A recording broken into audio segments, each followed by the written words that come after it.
L'actualité en santé, le représentant pays du Fonds des Nations Unies pour l'enfance, UNICEF en Côte d'Ivoire, Jean-François Bassey, était récemment dans plusieurs localités dans le département de Téni pour s'assurer de la mise en œuvre effective du nouveau vaccin contre le paludisme R21. Ce vaccin représente une avancée significative dans la lutte contre cette maladie. Retour sur cette visite de terrain dans le Bunkani avec Issa Badini.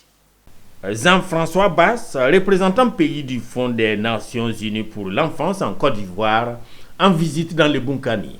Cette visite terrain visait à vérifier que le déploiement du vaccin R21 récemment introduit pour lutter contre le paludisme se déroule dans de bonnes conditions.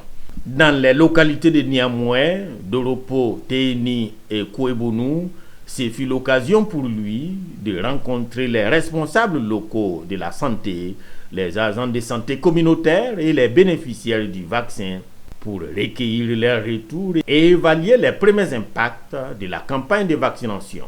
Le gouvernement de Côte d'Ivoire a fait passer au cours du lancement, c'est le fait que le vaccin va contribuer à réduire la mortalité due au paludisme.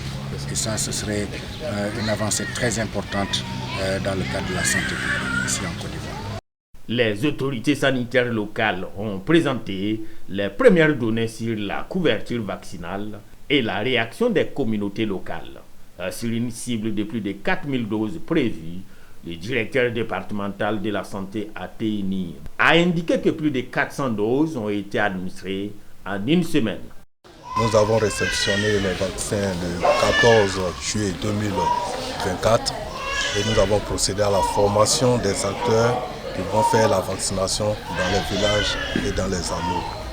Et depuis lors, le début de la vaccination qui a commencé le 15 juillet 2024, nous avons pu vacciner 440 enfants de la cible. Jean-François Bassey a réaffirmé l'engagement de l'UNICEF à continuer de soutenir le gouvernement ivoirien dans ses efforts pour éradiquer le paludisme et améliorer la santé des enfants.